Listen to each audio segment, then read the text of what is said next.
What's up, you guys? How y'all doing? I have returned for the recap video of the 2024 St. Louis Supercross, and holy smokes, the 250s didn't really have much to talk about, but the 450s certainly did.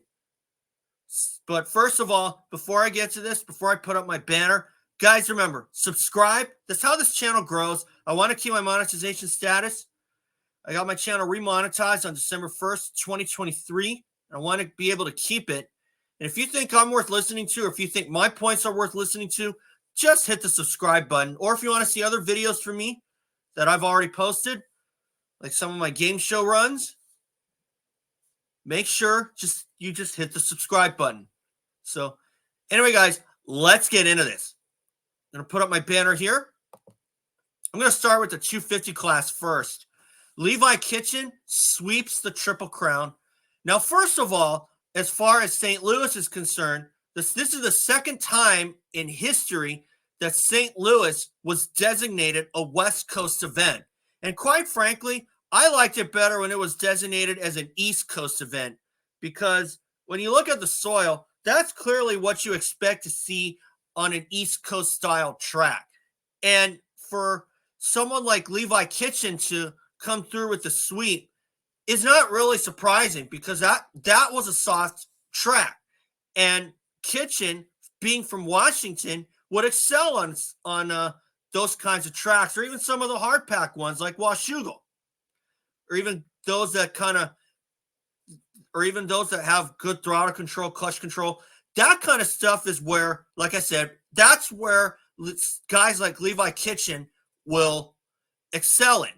Okay, so while I wasn't surprised to see Levi Kitchen win this title, I got to tell you, if I'm Kawasaki right now, I'm putting this guy on the Christmas list for 2025 or 2026, because Levi Kitchen, if he wins this title, he'll get 1 year to defend it.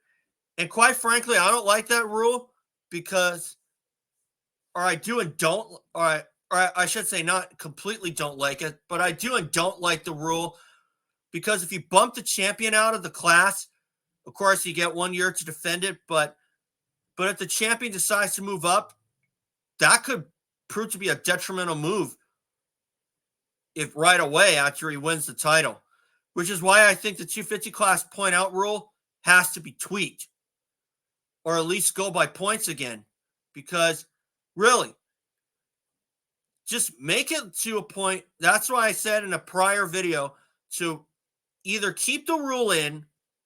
If you want to keep the rule in, fine, but start going by points again. Go by, I would make the rule score over 100 or 150 points in 3 seasons, period. Doesn't have to be consecutive. But still, back to St. Louis. That was a track where Levi Kitchen really had his starts dialed in. And my pick for the championship, RJ Hampshire, did not have his starts dialed in. And while Jordon Smith, second in the series, did a little better, it still was not, sorry guys, it still was not the kind of performance that I'm sure that Jordon Smith himself would have liked to have, okay? And that was a track where passing was probably around the middle, you know? Like, that was a track to pass on, but at the same track, it was a track that you couldn't really pass on. The only place where I thought that track would produce some passing was after the horseshoe turn, you know, or after the horseshoe turns across the start, you know, where you would go with that right hand 90-degree turn, where somebody could jump in to the inside and cut in front of your line and cut you off, and then you'd make the pass, because then that guy would have to either double or single or go 1-2 or 2-1. Okay, you see what I'm getting at here? That is like old school. That's like old school tracks, you know. Jeremy McGrath made it work at Tampa in 96, where he would cut to the inside on someone, okay? And then they would have to double the triple, okay? That's what I meant, because that was a track where if you had to pass someone, you had to get really creative with your lines. And some guys did too, okay? And while Levi Kitchen didn't have to worry about passing anyone, his other competitors did, okay? While Levi Kitchen not winning that race didn't really surprise me, I actually thought if there was a guy that I thought would have done better, it was RJ Hampshire. But he had to nail his starts if he's going to win this title. Because at this point, Levi Kitchen could be the one to win this title and get 1 year to defend. And I'm pretty sure he's going to take it too. Which is why if I'm Team Kawasaki, I'm putting Levi Kitchen on the Christmas list for either 25 or 26 Supercross, depending on what Levi Kitchen does. But I'm pretty sure that Kitchen's contract is 2 years. But we'll see. But he didn't have to worry about anything out front. Levi Kitchen I'm talking about. But I'm happy for Jo Shimoda to finally get a podium and his best finish of the season. So, really, if I'm Honda right now, you have to be encouraged a little bit by how Jo Shimoda is riding. But frankly, for Honda right now, I probably would have lowered those standards a little bit. Okay?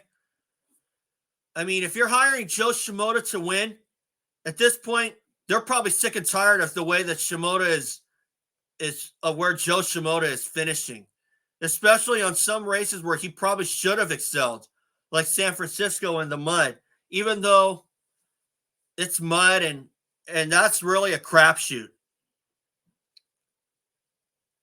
And of course, in mud, anything that could go wrong can go wrong. So now for the 450s. Eli Tomac sweeps the races. Now, technically, Eli Tomac was given the second main event win after Jett Lawrence jumped on a red cross flag on the finish line jump. But quite frankly, I think that was a penalty that should not have happened.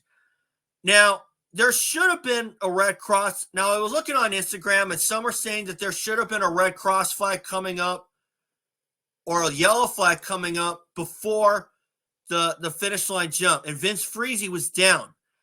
But playing devil's advocate, Vince Friese was down, but he was in a relatively safe part of the track where if someone rolls the jump, they're likely going. The main line was on the rider's left side, okay, and Vince Friese was all the way on the right, on the rider's right, okay. So for the red cross flag to be out, of course you always want to heed caution, but still, it should be what they should have also done was wave it, instead of just keeping it stagnant like this. And that way then, I'm sure that if Jett Lawrence saw that, he probably would have rolled the jump.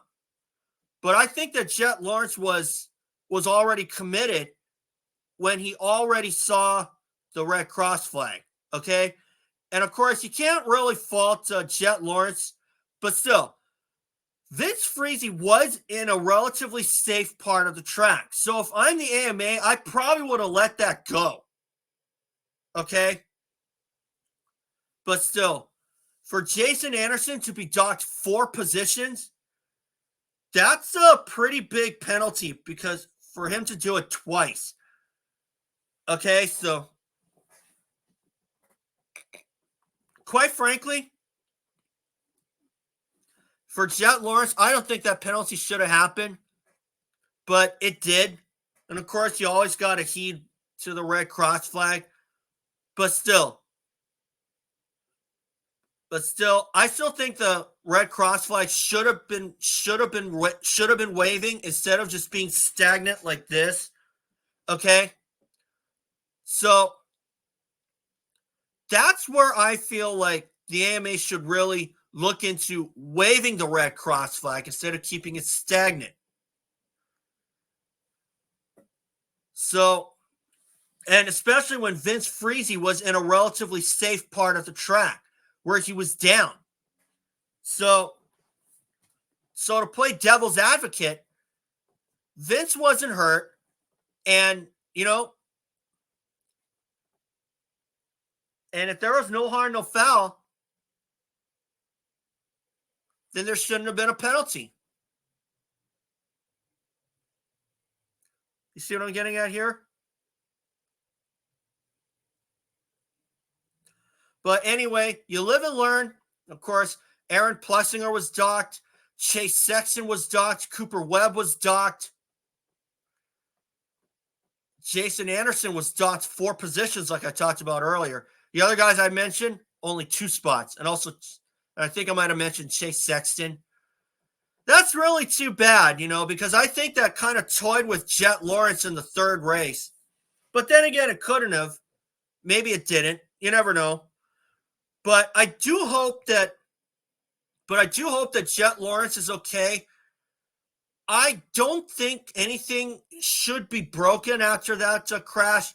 But still, I'm going to address this because I was looking on Instagram and Justin BARCIA had rode up to Jett Lawrence as if to say, sorry, I didn't mean to hit you.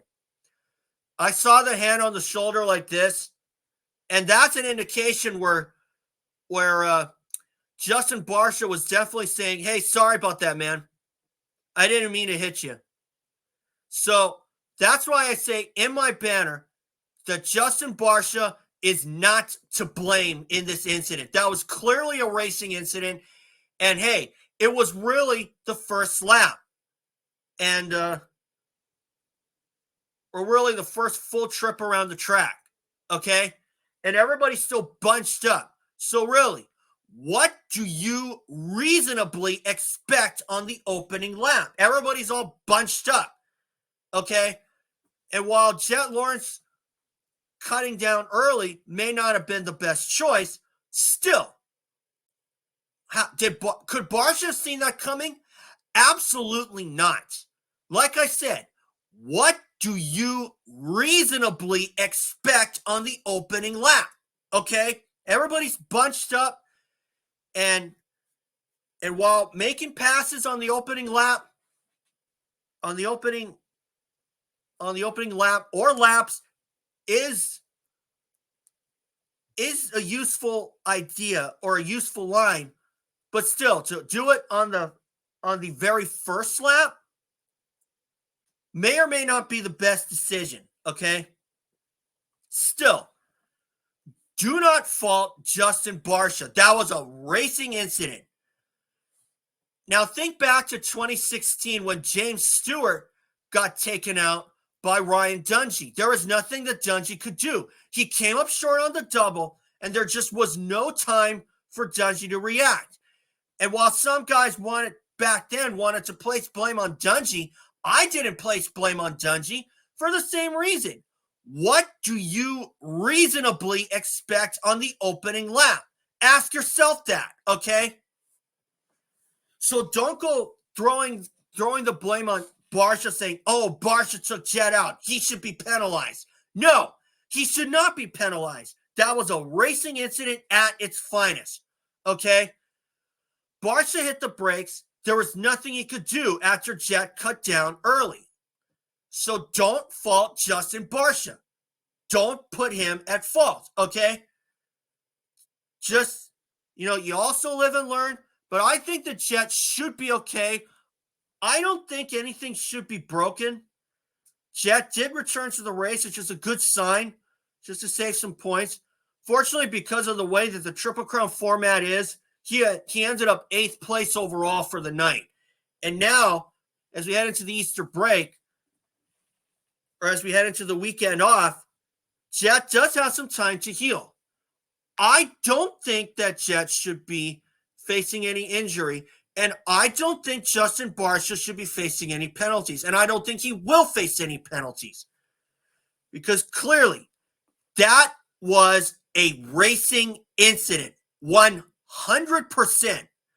And like I said before, it's the opening lap. What do you reasonably expect? Ask yourself that, okay? What do you reasonably expect? Okay? I'm going to leave it at that, okay? And while Eli Tomac has supposedly been battling a tweaked ankle from 3 weeks ago, that might explain why you've yet to see beast mode, okay? And 3 races ago, that would probably be around Daytona, which would probably explain why I didn't see Eli Tomac back up beast mode from his ride at Dallas, okay? So for Tomac to fight an ankle injury, that could certainly impede your progress, okay? And do I think Eli Tomac is back? Probably, and that's bad news for the pack. But fortunately, Eli Tomac is kind of a little bit far back enough to where I don't see him as the champion unless Jett Lawrence and Cooper Webb get injured. Okay? But as for Chase Sexton, I was actually a little disappointed by Sexton's ride. Of course, him crashing in the first race did not do him any favors. But frankly, I think that Sexton was kind of hot and cold, okay? And while I thought he answered some questions at the last race in Seattle, he didn't really back it up at St. Louis. So I'm hoping that, and this also backs up why I think the Triple Crown format should go by full point structure and count it as full main events. Because if you count it as full main events with full point structure, that'll show up in the record books. And you do that, we probably wouldn't even be discussing why Eli Tomac had not won a race until last Saturday night. Or until last night, I should say. And if the Triple Crown format were full point structure for the main events, were regular main events with full point structure, I probably wouldn't be discussing why Chase Sexton has yet to win a race other than after San Francisco. And that's why I feel that Sexton should have had another win and had the Triple Crown format counted as regular main events, Chase Sexton would have at least 1 or 2 more wins to his credit. Okay? And at the same time, Jett Lawrence may very well be looking at saving the points lead even after his disastrous ride in the third main event at St. Louis. Okay? So this is a sign. So why do I not like the Triple Crown structure? Why do I not like the Triple Crown format? It's solely because of the points structure. Okay? And that's why I think the AMA should make some changes to that. Okay? So if the AMA doesn't make any changes to the point structure, it's pretty clear that they're just letting that go on deaf ears. Okay? So anyway, guys, that's off. So anyway, guys, before I go, I have one last guy to talk about, Adam Cianciarulo. Oh, that guy can't even buy a break this year. It was his mechanic's last race. He's moving to 4 wheels. And Adam Cianciarulo saw his night end after the first main event. And it looks like that Cianciarulo could have a tweaked ankle. Best wishes to him. I don't see him racing again in 2025. So AC, hope you're healing up. I sure hope that you hit the podium before the season's over. That'll be a feel-good story. So hopefully that Cianciarulo is okay. We'll see him at the next round. And he does have a couple of weeks to get better. So anyway, guys, that's all for today. Remember, subscribe if you like my recaps. Just hit the subscribe button. If you think my points are worth listening to, hit the subscribe button. So anyway, guys, that's all for today. Happy Easter. Enjoy your week off. And remember, subscribe. We'll see you all for the next round.